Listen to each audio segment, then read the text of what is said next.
Casualties. The tide was turning when at last Pia caught sight of a dorsal fin. It was a kilometer or so ahead of the boat, very close to the shore. A quick read on the dolphin's position showed its location to be almost 20 kilometers southeast of Gargentola. When she put the binoculars back to her eyes, she made another discovery. The dolphin she had spotted earlier was not alone. It was accompanied by several others. They seemed to be circling in the same place, much as they did in Gargentola Pool. She saw that the water was still at mid-level, and a look at her watch told her that it was 3 in the afternoon. She was conscious now of an excitement similar to that which she had felt when Fokir first led her to the dolphins at Gargentola. If several dolphins had congregated here at low tide, surely it could only mean that this was yet another pool and these dolphins were from another pod. This seemed like the best news she could have had, but a glance at Fokir's face was enough to indicate that something was not quite right. There was a cautionary look in his eyes that put her on guard. When the dolphins were just a couple of 100 meters ahead of the boat, she caught sight of a steel-gray form lying inert on the mud bank. Instantly she shut her eyes, knowing what it was, and yet hoping it would be something else. When she looked again, it was still there, and it was exactly what she had feared, the carcass of an Irrawaddy dolphin. A closer look brought yet another shock. The animal's body was relatively small, and she knew at once it was probably the newborn calf she had watched for the last several days, swimming beside its mother. Its body appeared to have been deposited on the shore some hours before by the falling tide. Now, with the water rising again, it seemed to be teetering on the water's edge. Pia's intuition told her that these dolphins belonged to the same pod that usually congregated at Gargentola at low tide. The carcass explained the dolphins' departure from their usual routines. It seemed they were reluctant to return to their pool while one of their number lay dead in plain view. Pia had the sense that they were waiting for the tide to set it afloat again. Fokir had spotted the carcass too. Pia knew, for the boat's bow had turned to point towards the shore. As the boat was pulling slowly up to the bank, a smell caught the back of Pia's throat. The full heat of the sun was on the dead animal, and the stench was such that she had to wrap a length of cloth around her head before she could step off the boat. Looking down on the carcass, she saw that there was a huge gash behind the blowhole where a large wedge of flesh and blubber had been torn out of the dolphin's body. The shape of the injury suggested that the dolphin had been hit by the propeller of a fast-moving motorboat. This puzzled Pia, because she had seen so few such boats in these waters. It was Fakir who suggested a solution to the mystery by sketching a peaked cap with his hands. She understood that it was probably some kind of official boat used by uniformed personnel, maybe from the Coast Guard or the police or even the Forest Department. It had gone speeding down the channel earlier in the day, and the inexperienced calf had been slow to move out of its way. Pia took a tape measure out of her backpack and spent a while taking the measurements required by the Norse protocols. Then, pulling out a small pocket knife, she took samples of skin, blubber, and a few internal organs. These she wrapped in foil and slipped into Ziploc bags. Armies of crabs and insects were now swarming all over the dead calf, eating into the exposed flesh of its wound. Pia remembered how her heart had leapt when she first saw the newborn surfacing beside its mother, and she could not bear to look at the carcass any longer. She gestured to Fakir to pick it up by the flukes while she took hold of the fins. Between them, they swung it back and forth a couple of times, and then heaved it out into the river. She had expected it to bob up again immediately, but to her surprise it sank quickly from view. This was as much time as Pia could stand to spend in this place. She went back to the boat, threw in her equipment, and helped Fakir push it away from the bank. As the current was pulling them away, Fakir stood up and began to point upriver and downriver, east and west. Presently, as his gestures became more explicit, She understood he was telling her that what she had seen was not a common sight. He had come upon three such carcasses. One of them had washed up a short distance downriver from this very place. That was why he had thought of coming this way. By the time they were in mid-river, the dolphins appeared to be dispersing except for one, which seemed to be lingering in the wake of the pod. Pia had the sense that this animal was circling over the sunken carcass as the currents rolled it along the river bed. Was this the mother? There was no way of knowing for sure. Then all at once, the dolphins sounded and disappeared. Pia would have liked to follow them, but she knew it would be impossible. It was a little past 4 in the afternoon now, and the tide was flooding in. The currents which had favored them in the morning were now pushing powerfully against them. Even with two of them rowing, their progress was certain to be painfully slow. After 3 hours of unrewarded wandering, Horan said in a tone of gruff vindication, "We have looked enough. We have to turn back now." Kenai's eyes were weary from the effort of peering into the creeks and gullies. Now that the sun was dipping towards the horizon, the light would be directly in their eyes and it would be even harder to maintain an effective watch.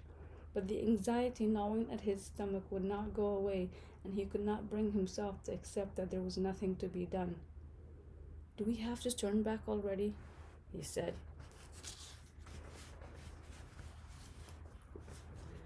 Horan nodded. "We have wasted a lot of fuel. Any more and we won't be able to get back to Lucy Bari tomorrow. Besides, the boat is probably back at Gargentola now." "And what if it's not?" said Kanai sharply. "Are we just gonna abandon them?" Horan turned to squint at him through narrowed eyes. "Look," he said, "Fokir is like a son to me.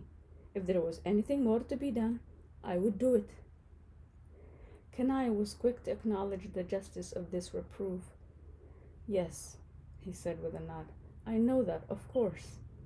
He felt a twinge of shame for having doubted Horan's diligence during the search. As the Mega changed course, he said in a more conciliatory voice, "Horanda, you have experience of these things. Tell me, what'll happen when the cyclone strikes?" Horan looked pensively around him. "It'll be as different as night from day." "You were caught in a cyclone once, weren't you?" "Yes," said Horan in his low, laconic way. "That was the year when you visited, 1970.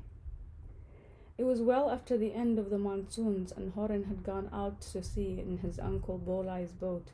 The crew consisted of just 3 men, Horan, his uncle, and another man whom he did not know. They were on the edge of the Bay of Bengal, a couple of kilometers from the mouth of the Remangal River, within sight of land. There was no formal warning system in those days, and the storm had taken them completely by surprise. One minute there was sunshine and a stiff breeze. Half an hour later, a gale had hit them from the southwest. The visibility had become very poor, and they had lost sight of all their usual landmarks. They had had no compass on board. Their eyes were the only instruments they used in navigating, and in any case, it was rare for them to venture out of sight of the coast. Nor would any instrument have been of much help, for the gale did not leave them the option of steering in a direction of their choice. The wind was so fierce that there was no resisting its thrust. It had swept them before it in a northeasterly direction. For a couple of hours they could do nothing other than cling to the timbers of their boat. Then all of a sudden they had found themselves heading towards a stretch of flooded land. They could see the crowns of some trees and the roofs of a few dwellings, huts and shacks for the most part.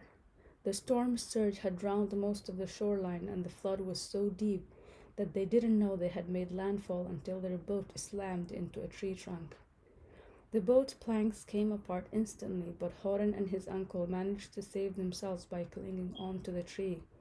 The third member of their crew also took hold of a branch, but it broke under his weight. He was never seen again. Horan, then just 20 years old, had great strength in his arms. He was able to pull both himself and his uncle out of the raging water into the tree's higher branch. The two men used their gamchas and lunges to tie themselves to the tree. They joined hands and held on as the gunwale howled around them. At times the wind was so fierce that it shook the tree as though it were a giant jata, a reed broom, but somehow Horan and Bolai had managed to cling on. When the wind abated a little, they discovered that the water had deposited a great deal of debris in the tree, including some pans and utensils that had been swept out of the surrounding dwellings. Horan salvaged a round-bellied clay, hati, which he used to collect some rainwater. If it wasn't for his foresight, thirst would have driven them from the tree the next day. In the morning the sky was bright and clear, but a torrent was still raging under their feet. The floodwaters were so high they reached most of the way up the tree trunk. Looking around them, they saw that they were not the only people to take shelter in the tree. Many others had saved themselves in a similar fashion. Whole families, young and old alike, were sitting on branches. When greetings were shouted from one tree to another, they learned that they had been blown nearly 50 kilometers from where they had been when the storm hit. They had been carried across the border and thrust ashore near the Agamunka, fire-mouthed river not far from the town of Galachipa. "It's in Bangladesh now," Horan said.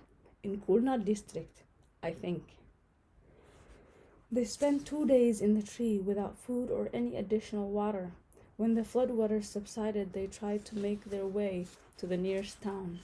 They had not gone far before they turned back. It was as if they were in the vicinity of some terrible battlefield massacre. There were corpses everywhere, and the land was carpeted with dead fish and livestock. They found out that 300,000 people had died. "Like Hiroshima," said Kanai under his breath. Horan and Bolai were fortunate soon to meet up with some fishermen who had managed to salvage their own boat. Making their way along unfrequented creeks and canals, they had managed to slip back into India. That was a long experience of a cyclone, and the memory of it would last him through a second lifetime. He never wanted to have it repeated. Horan finished his story just as Garjantola was coming into view. A carpet of crimson light lay upon the island's watery threshold, covering the dolphin pool and stretching all the way to the sun, now setting on the far side of the distant Mohona. The angle of the light was such that the boat, even a large one, would have cast a long shadow, but there were no boats or any other vessels in sight. Pia and Fokir had not returned.